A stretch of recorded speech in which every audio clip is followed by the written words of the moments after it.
우리나라의 모든 석유 모든 공급이 끝났어. 그럼 우리가 뭘 써야 되느냐? 당장에 옛날처럼 장작패서 뗄 수밖에 없습니다.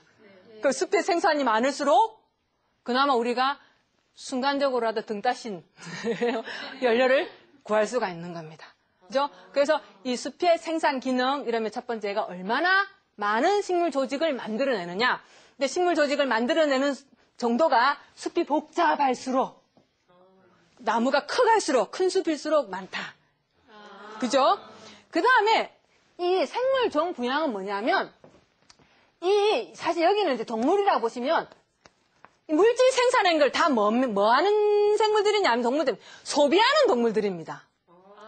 그죠? 이걸 소위 말해 소비자들을 얼마나 가지는 이야기입니다. 근데 소비자가 소비를 잘하려면 생산한 산물이 많아야 되잖아요. 그래서 숲에 여러 가지 다양한 물질의, 다양한 어떤 종류의 나무들이 다양한 물질과 그 양이 많아지면 아까 우리 말씀드렸잖아요. 풀숲에는 풀숲으로 연결되는 생물 관계, 관목숲에는 관목숲으로 연결되는 생물 관계. 이것이 점점 쌓여서 많은 종들이 그 안에서 살 수가 있다는 겁니다. 그런데 나무들 입장에서는 이 소비자들이 필요할까요? 뭔가 필요하니까 있겠죠. 만약 필요 없으면 나무들이 또 어떠한 수단을 써가지고 자기 방어를 해가지고 그냥 건조도 못하겠을 겁니다. 그런데 지난 시간에 죽은 나무 얘기했죠. 네. 나무 스스로는 질이 별로 안 좋은데 그 안에 소비자가 꼬여드니까 어떻게 됐습니까? 버섯도 나오고 단백질 애벌레도 나오고 물질이 풍부해지고 다양해졌지 않습니까? 그러니까 나무가 자기 혼자 자라다가 낙엽 져서 그 낙엽이 땅으로 들어가면 되게 단순한데 그 애벌레가 먹고 새를 먹고 뱀을 먹고 뱀을 사람이 아니구나, 그죠? 어쨌든 간에 그 뱀이 죽어서 땅에 떨어지거나 하게 되면 나무가 가지고 있던 단백질보다 훨씬 많은 단백질이 숲에 쌓인 겁니다. 숲으로서는, 나무로서는 그게 어떤 이윤이 있느냐 하면 그런 소비자들과 같은 물질을 통해서 분해를 하게 됩니다. 그 생태계에는 그 생산자, 소비자, 분해 기능이 있습니다. 이 분해는 소위 말해서 어떤 물질이 썩는 겁니다. 낙엽이 분해되고. 근데 우리가 생태학에서 이 모든 식물체든 동물체든 모든 조직이 땅에 떨어지면 사실 궁극적으로 흙이 돼야 되죠. 네. 그 과정이 아까 죽은 나무에 온갖 동물들이 꼬여들었습니다. 지난 시간에. 그죠? 그처럼 이것이 분해가 되는데 다시 원점으로 돌아올 거예요. 식물 뿌리가 물과 양분을 흡수하는데 지렁이를 덥석 물어들까요? 그럼 지가 동물이지 식물이 아닌 거죠. 궁극적으로 이 나무가 뿌리에서 물과 양분을 공급하기 위해서는 흙에서 양분이 존재해야 되는데 이게 만약에 다시 흙으로 양분이 주어지지 않으면 유한하죠.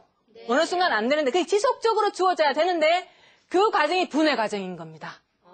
그래서 만약에 소비자는 없고 생산자인 나무만 있다면 낙엽이 떨어지고 그 다음에 가지가 떨어져서 분해가 돼. 자기가 필요한 물질로 쪼개지는 과정이 분해인데 그 과정이 굉장히 오래 걸릴 겁니다. 그리고 그 분해된 쪼개진 산물 자체도 뭐냐면 별 볼 일 없습니다. 그런데 이게 소비자가 생기기 시작했습니다. 그러면서 물질이 한 단계 업그레이드 됐죠. 그러면서 이것들이 막 복잡해지면서 그게 땅으로 떨어졌습니다. 그래서 궁극적으로 나무가 가져와야 될 양분을 만드는데 나뭇잎이나 줄기보다도 지렁이나 새나 뱀의 몸이 빨리 분해가 되죠. 네. 결국 뭐냐 하면 나무 혼자서 숲을 이루었을 때보다 다양한 종들을 가지고 숲을 이루다 보니까 물질의 성질도 바뀌고요. 네. 그것이 양분으로 떨어져서 자기 자신이 이용할 수 있는 상태로 쪼개는 속도도 빨라졌습니다. 그러니까 나무만의 숲보다는 이 다양한 생물이 함께 어우러지니까 굉장히 다양해지고 물질의 종류도 그것이 순환되는 속도도 빨라지고 그래서 숲에 아주 낙엽질이 좋고 막 짐승이 많고 소위 분해자도 버섯도 잘 자라는 숲에 있는 나무들이 건강하고 행복합니다. 우리가 생태계를 볼 때는 첫 번째 숲을 볼 때는 도대체 이게 지금 발달 단계에서 어느 단계인가? 그죠? 그래서 막 벚나무 같은 화려한 꽃이 있으면 얼마 남지 않았다. 그죠? 저 벚나무의 화려한 날은 가고 곧 밋밋한 숲이 올 것이다. 그러니까 또 그렇게 보면 우리나라 시간 지나면 벚나무 다 없어지는 거 아니야? 하지만 걱정하지 마세요. 뭡니까? 자연적인 교란이 일어나서 어딘가는 무너집니다. 그러면 그 새가 다시 날아다 주는 겁니다. 걱정하지 마세요. 언제나 볼 수 있습니다. 어쨌든 간에 그 벚나무 지나면 이제 도토리 다람쥐가 들고 오겠구나. 그래서 숲이 만들어지면서 물이 차고 그늘지겠구나. 근데 숲에 그늘지면서 물 차면 이 숲이 물을 많이 머금고 있어서 산에는 늘 물이 흐르는 다음 시간에 하게 될 환경 기능을 굉장히 좋게 만들어내는 겁니다. 그리고 그뿐만 아니라 그래서 그 숲이 어떤가, 어떤 단계에 있는가 해서 다음에 어떤 종이 들어올 것인가를 예측을 할 수가 있고요. 그 다음에 숲의 구조가 복잡한가 단순한가를 보고 생물종들이 얼마나 많이 꼬여있을까, 들꼬여있을까 이걸 볼 수가 있는 겁니다. 그리고 많이 있으면 다양하겠네. 생물종이 다양하다는 말은 소비층이 다양하고 소비자가 다양한 구미를 가진 소비자들이 있으면서 각각 소비자들을 구성하고 있는 몸의 물질이 다른데 명백히 뭐보다는 좋다? 나무보다는 좋다. 그래서 물질의 종류가 좋아지고 이것이 땅에 떨어져서 곧 분해 잘 되겠네. 그래서 이 숲은 영원히 아주 좋은 구조로서 또 아주 좋은 물질을 가지고 잘 유지되겠구나. 사람이 밀지 않는 한.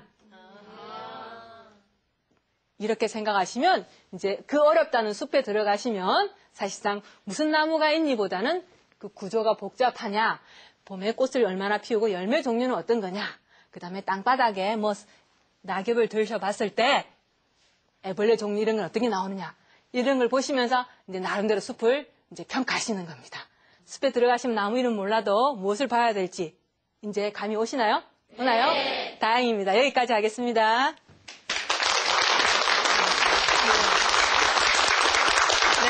잘 들었습니다. 고요하고 평온해 보이는 숲속에서 생존을 위한 치열한 경쟁이 벌어지고 있는 모습을 쭉 설명을 해주셨습니다. 말씀을 해주신 것처럼 다양한 종이 존재를 하는 숲속에서는 자생력이 풍부하겠지만 요즘에는 인간의 손길이 너무 많이 닿아서요. 어느 정도 효율적인 관리도 필요하지 않을까 싶은데요. 정말 생명의 신비함을 느껴볼 수 있는 시간이 되고 있는 것 같습니다. 내일 이 시간은 어떤 이야기 해주실 건가요? 이제 내일은 이 숲의 마지막 환경적인 기능이 무엇인지, 우리가 숲이 없는 우리의 삶을 상상할 수가 없지 않습니까? 그렇죠. 그래서 숲이라는 것이 지구 환경을 얼마나 편안하게 만들었는가에 대해서 우리가 공부를 하겠습니다. 네, 정말 내일도 기대가 됩니다. TV평생대학 오늘 이 시간은 여기서 마치겠습니다. 시청해주신 여러분 고맙습니다.